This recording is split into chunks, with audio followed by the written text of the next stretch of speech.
Bismillahirrahmanirrahim. Assalamualaikum warahmatullahi wabarakatuh. Halo semua. Halo. Saya dari kelas B. Ini juga Radif Adem dari kelas B. Ya. Kami melaksanakan tugas podcast dari Pak Brand Cianjur. Nah, ngomong-ngomong Pak Adem, bagaimana pendapat Pak Adem terkait Langsung nih. ya langsung aja. Oke, boleh. Terkait dakwah konvergensi media berbasis AI gitu. Karena lagi rame itu sekarang tuh berbasis AI.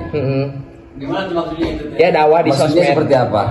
Ya dakwah di sosmed, berbagai sosmed, dicampurlah platformnya kayak ngupload dakwah di TikTok, di berarti YouTube, di bukan, Instagram. bukan berarti pembuatan dakwah.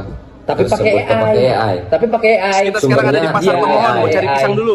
Kalau Berapa nih pisang? Sampai jauh gratis, seperti Purngana. itu untuk Makasih, Dang, Om. zaman sekarang. Dope memes sadap. Kalau saya pribadi karena saya masih menyerap atau sering belum paham terhadap media dakwah melalui media, apalagi tadi pencariannya atau pembuatannya menggunakan AI gitu ya. Iya, Sebenarnya saya di sini memang baru mengenal karena saya sebagai orang yang transisi mungkin ya, Iya. transisi dari kebutuhan atau layak atau apa ya maksudnya dalam digital itu masih kurang karena memang kalau misalkan ngomongin dakwah saya masih klasik ya, masih masuk klasik itu kayak ya kita mendengarkan tausiah secara offline Ya. entah itu maksudnya tausiah atau acara-acara ya mungkin yang sering saya lakukan untuk mencari keilmuan keagamaan mungkin melewati sini sih, Lewat sini. dakwahnya melewati sini. Kalaupun tadi konvergensi media AI, nah itu mungkin saya kurang paham sebenarnya Ya. untuk zaman sekarang kenapa segala harus memakai AI dan hadis pun kan ketika hadis itu Harus sanadnya. rawinya Ya, dan rawinya sebagainya. jelas. Sekarang tiba-tiba mahasiswa ataupun orang-orang sekarang gampang terhadap mencari teoritis ataupun mencari ilmu dari AI seperti ChatGPT dan sebagainya. Itu kan nggak jelas gitu sumber ilmunya. Kalau kan kita zaman dulu tuh lebih mengamini atau meyakini bahwa ilmu itu turunnya dari guru kita, kita harus apa maksudnya hikmat dan sebagainya. Ya. Sedangkan kan misalkan kalau kita hikmat terhadap AI, Ya. misalkan nih kita hikmat terhadap AI, Madhab AI. madhab AI, hikmatnya akan seperti apa? Apakah orang yang membuat AI tersebut, terus AI itu kurang lebih sebagai apa? Kitabnya mungkin ya. Ya. Jadi maksudnya sulit untuk dan itu menjadi suatu permasalahan memang untuk di anak muda sekarang. Seperti itu. Tapi kalau berbicara tentang sanad, bagaimana jika memang itu hanya mencari referensi? Kalau soal sanad, misal ada yang mengkaji, ada yang cari langsung lewat AI, Oke. dan ada yang satu yang mencari sanadnya secara klasik langsung lewat kitab kuning, dan ternyata dua-duanya tepat sasaran. Ya. Berarti otomatis itu secara tidak langsung lebih cepat mencari referensi itu lewat AI. Bagaimana? Sebenarnya yang saya pahami ya untuk pencarian di sini, saya ambil contoh ketika mencari suatu keilmuan dalam satu kitab kuning misalkan, kita membaca, kita diterangkan dan sebagainya. Kalau kita kan AI itu tidak melewati proses berpikir. Kalau menurut saya, AI itu ketika buatkan suatu hadis sahih,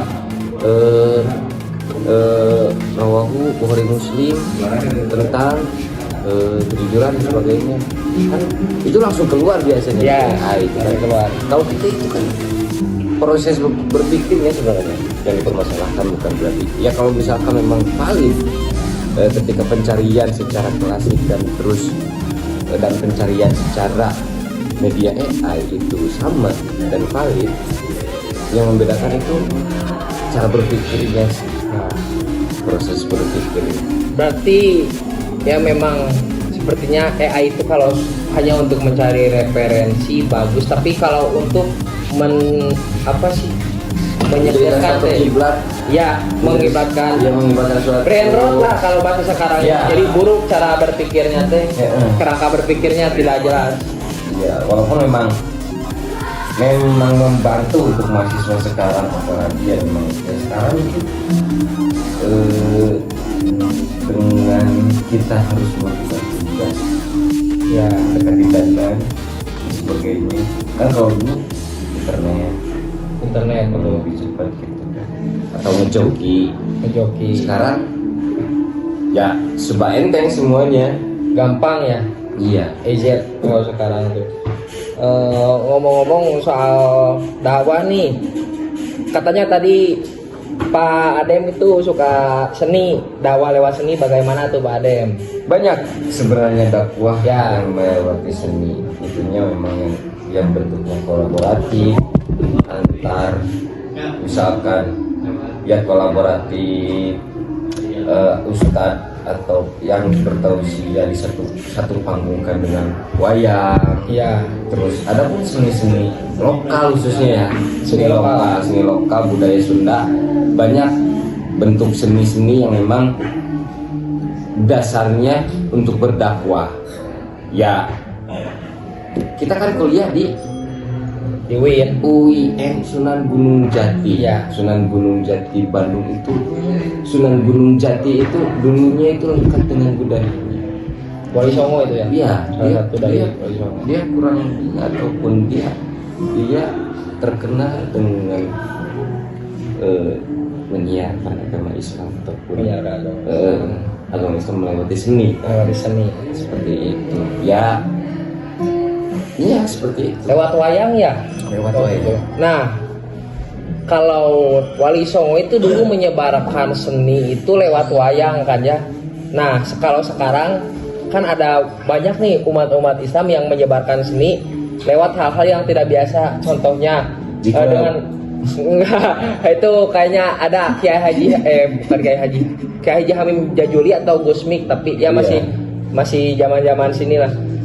Yang sekarang itu yang dakwah lewat kayak sholawatan Sehermania tuh kan. Sehermania yang itu sholawat joget-joget. Tahun berapa Sehermania? Sekarang masih ada kalau nggak salah. Sekarang masih ada. Ya, yang sholawat sambil joget-joget itu kan sekarang itu dianggap tabu oleh berbagai umat muslim mendapat kecaman. Tapi gimana kalau ternyata dulu itu wayang itu ternyata tabu juga. Banyak yang mengecam apa Islam gak gini, fitrahnya kayak gini, sedangkan itu cara mengadaptasikan Islam lewat budaya yang sudah tersedia di wilayah itu. Iya, memang itu menjadi tantangan. Ya. Ya boleh misalkan 2 tahun ke depan Tarman menjadi ustadz. Tarman menjadi ustadz, terus dia membawakan suatu dakwahnya itu melewati hal yang baru misalkan. Ya, contohnya seperti apa? Misalkan kalau misalkan Sa'albi ini sebagai ustadz terus berceramah akan keunikan dari Sa'albi itu apa? Kalau saya itu mau audiens dakwahnya ya pasarnya yang menurut saya menarik. Okay. Kalau saya misal ngobrol ke ibu-ibu sama bapak-bapak dengan image yang ada sekarang sepertinya tidak diterima. Soalnya yang manusia itu makhluk visual, yang pasti di nilai pertama itu visualnya. Saya pasti akan berdakwah dengan anak-anak punk underground. Oke, punk underground. Ya kayak fans itu skena musik punk kayak apa ya, Posha gitu, terus T360 Friends, terus T-Wars, We Are Skate Punk, terus Rosemary itu. Terus Rosemary. ketika Sa'albi di sini sebagai ustadz dan memang secara madhunya seperti itu. Ya. Ketika tadi pertanyaannya ketika tabu ataupun ada suatu permasalahan dari kaum yang lain misalkan ya, yang memang tidak mengikuti tren ataupun tidak mengikuti kebiasaannya juga. Ya seperti ya hardcore dan sebagainya, kita berdakwah sebelum acara hardcore orang aya pengajian suci Al-Quran dulu misalkan. Semua hardcore sebelum hardcore ada pengajian. Jadi Ya menarik sih, tapi apa yang akan dilakukan Esa Albi ketika memang ada dari yang lain? Kalau saya pribadi, kalau berbicara soal metode, saya kayaknya nggak dakwah. Misal sebelum nge-gigs nih, sebelum moshpit, kita tuh dakwahnya nggak berdoa dulu, nggak bismillah dulu, tapi habis nge-gigs saya punya teman-teman dekat nih, anak-anak wars, anak skate punker, Rosemary. Nah, saya tuh kalau orang ke masjid heula, saya ngomong gitu, nah haning dia tadi nge-gigs sama saya. Oke. Tapi malah ke masjid sekarang. Nanti teh bertanya-tanya, nah seringin ngumpul, nanti saya sering ke masjid, mereka ikut ke masjid sedikit-sedikit. Nah, kenapa kamu rajin ke masjid? Apa motivasinya ke masjid? Nah, di situ mulai kita berbicara tentang teori. Oke. Berarti bukan pada saat acaranya. Iya. Bisa menjadi cita-cita ketika ada acara Hellprint misalkan. Iya. Ada acara Hellprint, terus Burger Kill, Nah, betul. dan sebagainya. Terus pembukaan teh ku MC, terus ayat pembacaan ayat suci Al-Quran. Pembacaan ayat suci Al-Quran ditutup ku doa gitu kan. Iya. Enaknya usianya, reviewnya. Nah, itu kan itu menjadi suatu dakwah gitu. Benar. Jadi dakwah tersendiri. Dakwah tersendiri kan. Seperti itu sih kurang lebih untuknya. Ya, dakwah di zaman sekarang. Agak melenceng jauh dari topik awal. Jauh dari topik awal karena memang Kalau berbicara tidak tentang dakwah mah tidak ada habisnya lah ya. Pasti melebar kemana-mana. kalau Kang Esa Albi tahu, Ustadz Kondang itu sekarang udah berkurang. Berkurang maksudnya kurang apa ya maksudnya? Di sini lebih ke kebanyakan Ustadz itu bermain media. Iya betul. Jadi tidak berdakwah di masjid-masjid setempat begitu. Nah, jadi Pak Ju maksudnya plus minus ya di sana. memang Pak Ju Ketika ya tadi ada dekat gimana? nah bisa desa plusnya memang secara offline tetap memang terbuka. Pak Ju terus dari bikin bambu di masjid itu kan menjadi barokah kilo obat saya wangun terus sekarang memang trek 11 jalan pernah nge-slide TikTok mimiti mah dakwah ceramah terus satu lagi langsung wanita telanjang misalnya. Iya, wanita telanjang. Kan kumaha teh eta sok? Kalau menurut saya karena memang tidak ada peraturan yang jelas atau secara eksplisit mengatur agama gitu kan ya itu mah media umum gitu punya siapa-siapa. Jadi yang bisa dikontrol itu media sosial kitanya dan kitanya. Kalau misal yang pertama itu ada Habib Zaidan, jangan Habib Zaidan itu joget. Apa ya, misal Buya Uci Aturtusi misal ada lagi dakwah. Nah, terus kita scroll ternyata MS Breo di bawahnya kan kita bisa langsung tutup mata, terus kita scroll lagi, kita buka sedikit nih kelihatan misalnya di bawahnya apa ternyata udah gak MS Breo jadi tung sahur nih. Iya. Berarti sah-sah aja berarti ya media dakwah melalui media itu sah-sah saja. Sah-sah saja. Tergantung kita yang mempunyai medianya ataupun sosial medianya dan kitanya mungkin ya. Betul. Kembali lagi. Seperti itu sih kurang lebihnya. Ini kayaknya udah lebih dari 10 menit ya. Ini tugasnya 10 menit Oh, sih. tugasnya 10 menit. Iya, betul. Iya. Satu sih dari saya. Ya, closing statement mungkin dari Pak Nadib. Ya sama-sama aja ya. Ya, sampean juga nanti.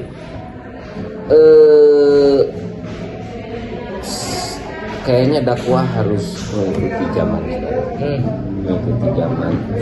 Kayaknya karena memang sekarang media massa atau sosial media sekarang memang ya begitu pasif gitu.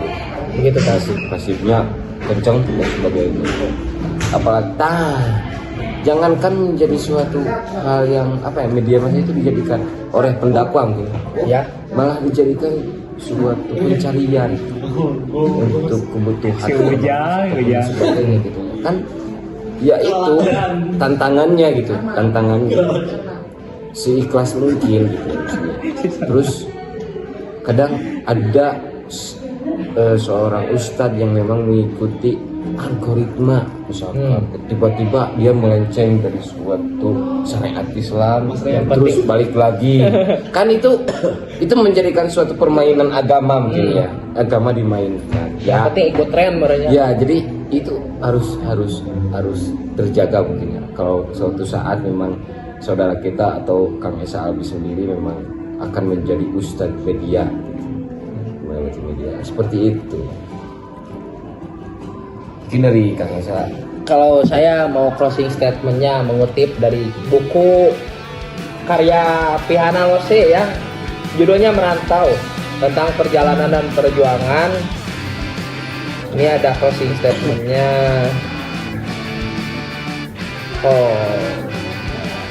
Jangan lihat hasil, tapi berjuanglah, berproseslah untuk segala apapun yang kamu inginkan. Bunga Dwi Lestari. Oke, seperti itu. Mungkin terima kasih ya untuk waktunya dan ilmu-ilmu yang sudah disumbangkan oleh Bang. Sebenarnya ini terlalu ngaco ya. Ya. Terlalu ngaco kalau kita di pembahasan. Tapi sebetulnya ya ini kebutuhan Tugas. Yang penting orientasi kita untuk mencari ilmu dan mendapat nilai A. Bukan gitu. Oke. Ya. Ya, makasih. Ya, siap. Assalamualaikum warahmatullahi wabarakatuh.